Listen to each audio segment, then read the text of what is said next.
Muy bien, en la clase de hoy vamos a hablar sobre la anatomía de la glándula parótida.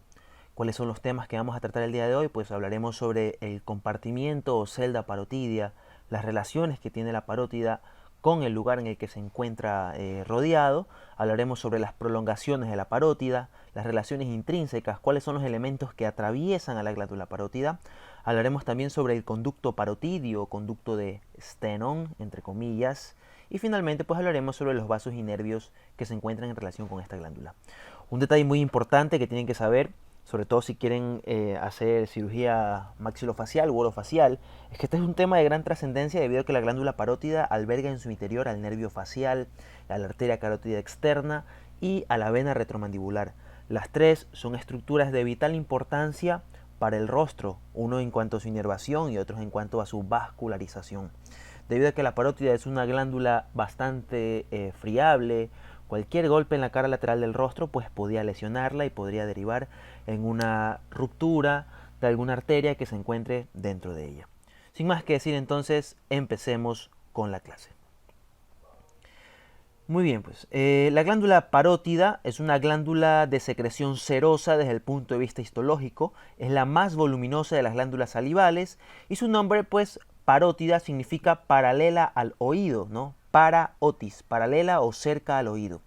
Esta glándula acá en el cadáver presenta un color amarillento muy similar al tejido adiposo y posee un peso aproximado de 25 a 30 gramos en estado normal. Nosotros al estudiar glándulas salivales podemos decir que existen dos tipos de glándulas salivales.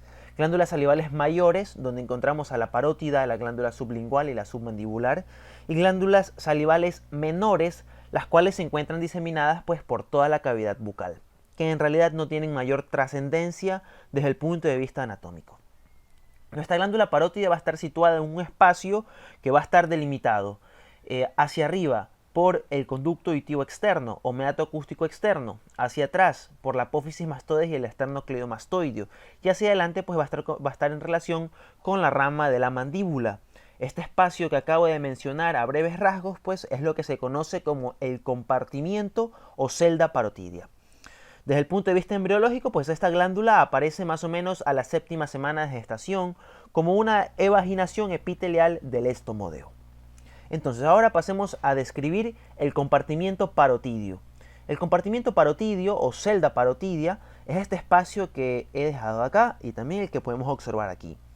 Desde el punto de vista anatómico y netamente didáctico, se le considera a esta celda parotidia la forma de un prisma de bases triangulares. Por ende, en él vamos a considerar una cara anterior o una pared anterior, una cara posterior o pared posterior y tenemos una cara externa o cara lateral. Al mismo tiempo pues encontramos dos extremos, un extremo superior que estaría acá arriba y un extremo inferior pues que estaría acá abajo. Comencemos a describir ahora qué es lo que encontramos en cada una de estas caras, empezando por la cara externa. Esta imagen de acá la vamos a ver bastante, nos vamos a guiar. ¿A qué corresponde esta imagen? Pues es un corte transversal que pasa más o menos a la altura de la apófisis estiloides, justo por debajo del arco cigomático. Acá tenemos a la faringe, esta es la amígdala, esta corresponde a la porción cervical de la columna, músculos prevertebrales, por acá rama de la mandíbula y por acá apófisis mastoides, para que más o menos estemos orientados. Y esto de aquí en el centro corresponde a la apófisis estiloides. De esta manera lo que se encuentra por acá adelante es el espacio preestilio y lo que se encuentra acá es el espacio retroestilio. Ambos espacios que corresponden a otro compartimiento mucho más grande conocido como espacio laterofaringio. La parótida debería estar en este lugar, pero la hemos sacado para poder analizar con lujo de detalle qué es lo que encontramos en cada una de las paredes de la celda parotidia. Entonces, en la pared externa, es decir, la que está acá, esta pared externa también es conocida como la pared quirúrgica, porque aquí es por donde nosotros ingresamos a este espacio. Esta pared de aquí, pues en la glándula parótida, va a estar en íntima relación con la piel, con el tejido celular subcutáneo y con la fascia parotidia. Algo muy importante pues es que el tejido celular subcutáneo a este nivel se encuentra bastante desarrollado y también presenta múltiples folículos pilosos, ya que a este nivel se encuentra creciendo la barba en el caso de los hombres. Otro detalle también importante es que sobre esta cara externa se desliza un nervio que proviene del plexo cervical superficial, que estoy señalando en este momento. Este nervio de aquí pues se lo conoce como nervio parotidio o nervio auricular mayor, que se encuentra discurriendo por la pared lateral o externa del compartimiento parotidio. Luego vamos a la pared anterior, corresponde a todo lo que estoy señalando acá. La pared anterior yendo de lateral a medial, vamos a encontrar lo siguiente. Tenemos primero por acá el músculo macetero, luego encontramos a la rama de la mandíbula y finalmente hacia adentro pues encontramos al músculo pterigoideo medial. Acá también lo podemos observar, el macetero estaría por acá afuera, la rama de la mandíbula en el medio y hacia adentro pues tenemos al músculo pterigoideo medial. Entre el músculo pterigoideo medial y la rama de la mandíbula pues encontraremos varios elementos importantes que se encuentran atravesando la denominada ojal retrocondilio de Juvara o foramen cóndilo ligamentoso. Ese ojal retrocondilio de Juvara va a estar comprendido entre el cuello del cóndilo de la mandíbula y el ligamento esfenomandibular. Y a través de este espacio va a estar pasando el nervio auriculotemporal, la arteria maxilar interna y también la vena maxilar interna. Eso en cuanto a la pared anterior. Acá lo podemos observar, ligamento esfenomandibular y los tres elementos que acabo de mencionar. Finalmente tenemos a la pared posterior, que corresponde a la que encontramos por acá. La pared posterior en realidad es una pared osteomiofacial. Yendo de lateral hacia medial, vamos a encontrar los siguientes elementos. Primero tenemos a la apófisis mastoides con el músculo esternocleidomastoideo. Luego encontramos al vientre posterior del digástrico, acá señalado de número 14. Y finalmente pues encontramos a los elementos que se encuentran en relación con el ramillete de Riolano, también conocido como el complejo músculo ligamentoso. ¿Cómo está constituido este ramillete de Riolano? Que acá lo estamos observando. Va a estar constituido por los músculos estiloioideo, estilofaringio y estilogloso, y los ligamentos estiloioideo y estilomandibular. Entonces, con todos estos elementos osteomiofaciales se va a encontrar en relación a la parótida por su pared posterior. Se los repito, tenemos al esternocleidomastoideo con las apófisis mastoides o procesos mastoides. Luego encontramos al vientre posterior del digástrico y finalmente a los elementos del ramillete de Riolano, que acá pueden ver algunos. Tenemos al ligamento estiloioideo, al ligamento estilomandibular y al músculo estilogloso. Eso en cuanto a sus paredes. Ahora pasemos a describir sus extremos. Les mencioné que tenía dos extremos, un extremo superior y un extremo inferior. El extremo superior pues va a estar en íntima relación hacia acá arriba con la articulación temporomandibular y con la cara inferior del meato acústico externo, es decir, específicamente con esta porción de aquí. Aquí va a estar alojada nuestra glándula parótida. Acá debería estar pues, acá de hecho está a este nivel la articulación temporomandibular. Luego tenemos el extremo inferior, bastante importante. Este extremo inferior, en realidad no hay una estructura muscular o una estructura ósea que nos diga aquí termina la parótida, pero lo que sí hay es un engrosamiento de la fascia cervical superficial y de la fascia parotidia, que a este nivel presenta un engrosamiento que se encuentra conectando el ángulo de la mandíbula o gonion con el músculo esternocleidomastoideo. Y esta estructura que forma el límite inferior del compartimiento parotidio se lo conoce como el tabique intermaxiloparotidio, cintilla mandibular o tracto angular de la fascia cervical. ¿Sí? Tiene todos esos nombres. También por ahí he encontrado un nombre extra, el cual corresponde a bandeleta submaxiloparotidia. El nombre que se les haga más sencillo, yo prefiero utilizar cintilla mandibular, es el nombre actual y es el nombre más fácil de recordar. Un detalle muy importante sobre la significación morfológica de este tabique de aquí, ¿por qué no nos los mencionaron al hablar de esternocleidomastoideo? En los animales como por ejemplo los perros y los equinos, el músculo esternocleidomastoideo tiene su inserción en el ángulo de la mandíbula. Y los morfólogos, los anatomistas piensan que este tabique no es nada más que un vestigio evolutivo de la antigua inserción del esternocleidomastoideo en la mandíbula. Otro detalle importante es que esta cintilla mandibular se encuentra separando el compartimiento parotidio del compartimiento de la glándula submandibular. Muy importante ese detalle. Ahora, pasemos a describir las prolongaciones. Debido a la forma muy irregular que tiene el compartimiento parotidio, pues la glándula parótida envía varias prolongaciones que superan el espacio en el que se encuentra contenida. De esta manera podemos encontrar 4 prolongaciones. La primera, la más importante, la más voluminosa y la que siempre se va a notar, es la prolongación anterior, también conocida como prolongación maseterina. Acá la podemos observar, que es donde la glándula parótida pues cubre a cierta porción del músculo macetero. Además, a partir de esta prolongación es que se encuentra emergiendo el conducto parotidio. No es raro, ¿sí? No es raro encontrar sobre el conducto de Stenone o conducto parotidio una glándula parótida supernumeraria, como lo podemos observar en esta imagen. También tenemos una prolongación pterigoidea que se encuentra a este nivel. Esta prolongación es bastante rara, de hecho es corta, y se va a insinuar entre el músculo pterigoideo medial y la rama de la mandíbula. Tenemos una prolongación medial o faringea, que es la que encontramos acá. Esta de aquí pues va a estar en relación con la pared lateral de la faringe. Es también conocida como prolongación profunda. Y finalmente tenemos una prolongación posterior. Esta de aquí va a estar insinuada entre el músculo esternocleidomastoideo y el vientre posterior del músculo digástrico. Hemos ahora ya terminado de describir pues las relaciones que tiene la parótida con todos los elementos que la rodean. Ahora vamos a ver qué es lo que se encuentra dentro de la glándula parótida, al hablar entonces de relaciones intrínsecas.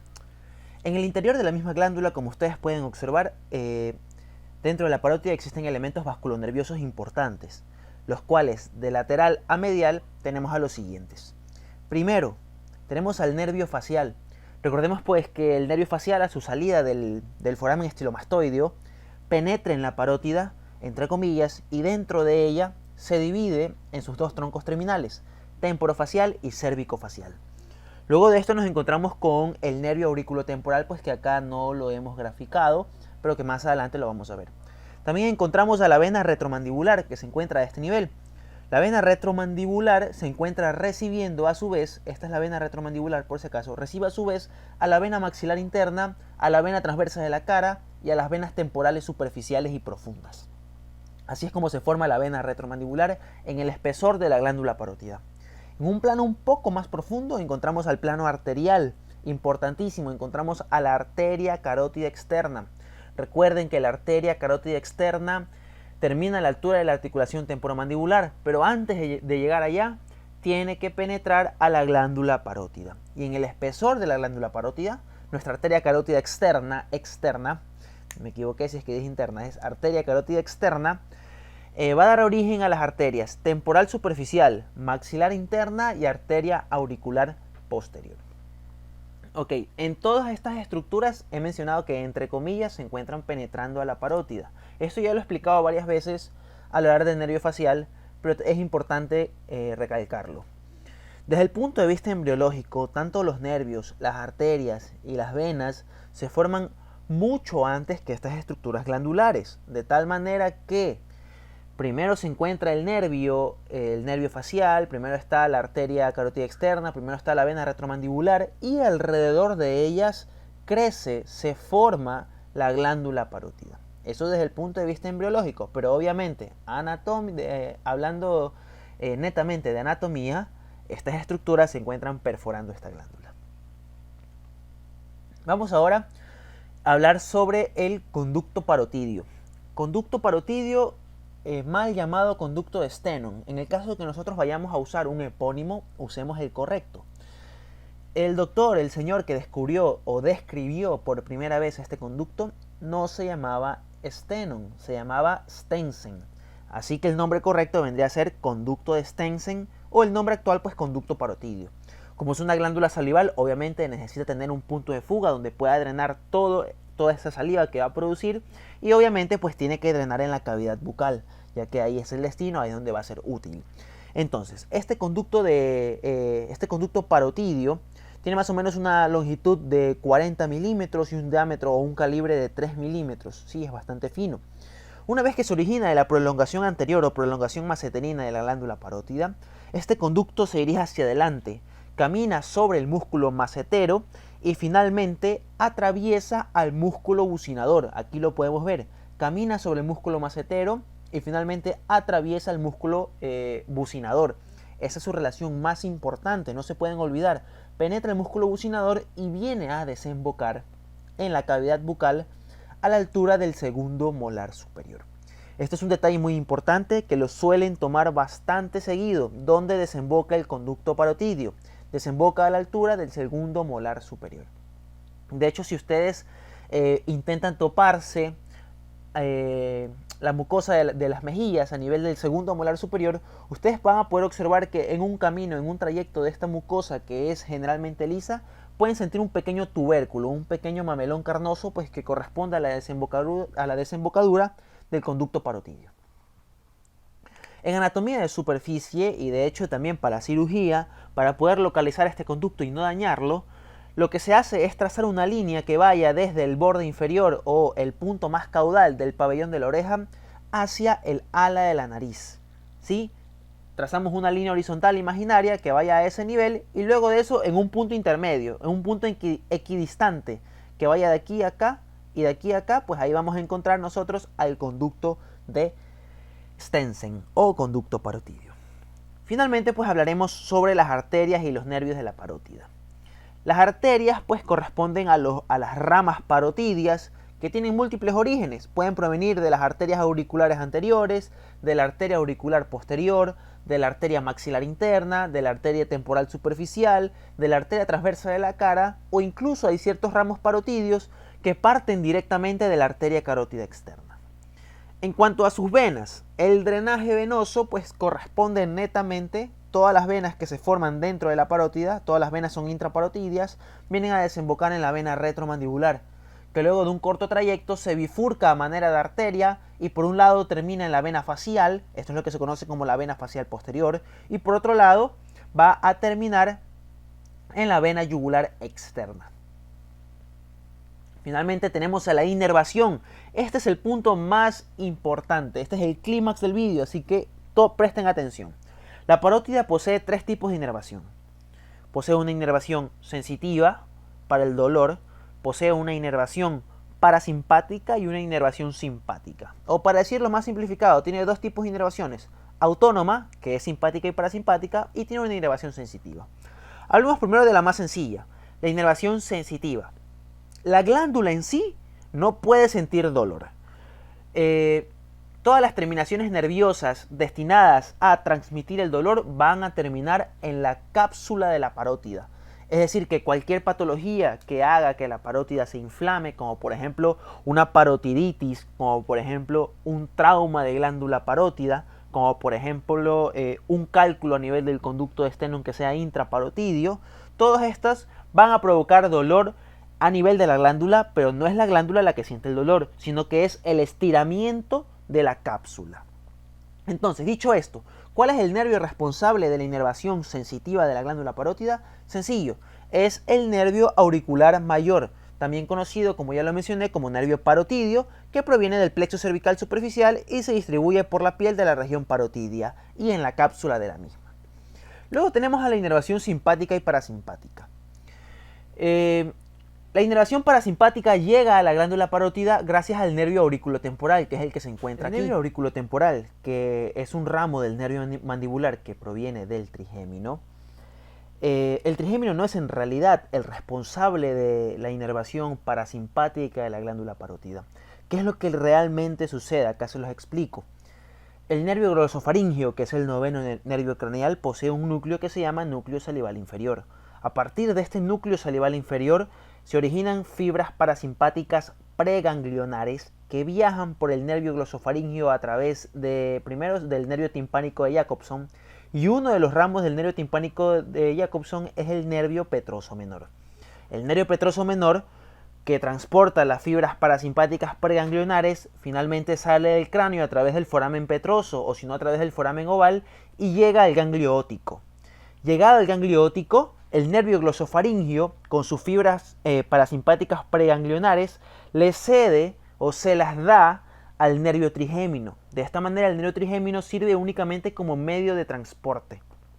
¿sí? Y es en este lugar, en el ganglio óptico, donde estas fibras parasimpáticas ahora se embarcan en el nervio auriculotemporal para finalmente llegar a la glándula parótida. Ya que recuerden que yo les dije que uno de las relaciones intrínsecas de esta glándula es el nervio auriculotemporal. Entonces, en resumen, las fibras parasimpáticas llegan a la glándula parótida gracias al nervio auriculotemporal que proviene del trigémino. Sin embargo, el verdadero responsable de la secreción, es decir, la inervación neurovegetativa secretomotora de la glándula parótida, es el glosofaringio. Él es el responsable.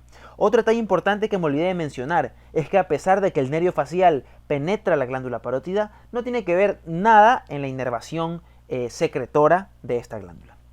Ahora tenemos a las fibras simpáticas. Las fibras simpáticas provenientes de T1, T2, del asta intermedio lateral de T1 y T2 de la médula espinal, ascienden hasta el ganglio cervical superior donde hacen sinapsis y luego de esto se embarcan, este ganglio de aquí envía unos ramos que forman alrededor de la carótida externa un plexo conocido como el plexo carotídeo externo. Este plexo carotídeo externo es netamente simpático y como la arteria carótida externa penetra la glándula parótida, pues ahí es como estas fibras simpáticas logran llegar a su órgano diana. En resumen, ¿cuál es la función de las fibras parasimpáticas en la glándula? Es activar, promover la secreción. ¿Y cuál es la función de las fibras simpáticas? Es inhibir la secreción de la glándula. Y bueno chicos, esto ha sido todo por hoy, espero que les haya gustado el vídeo. No olviden suscribirse, compartir y comentar. Sin más que decir entonces, me despido.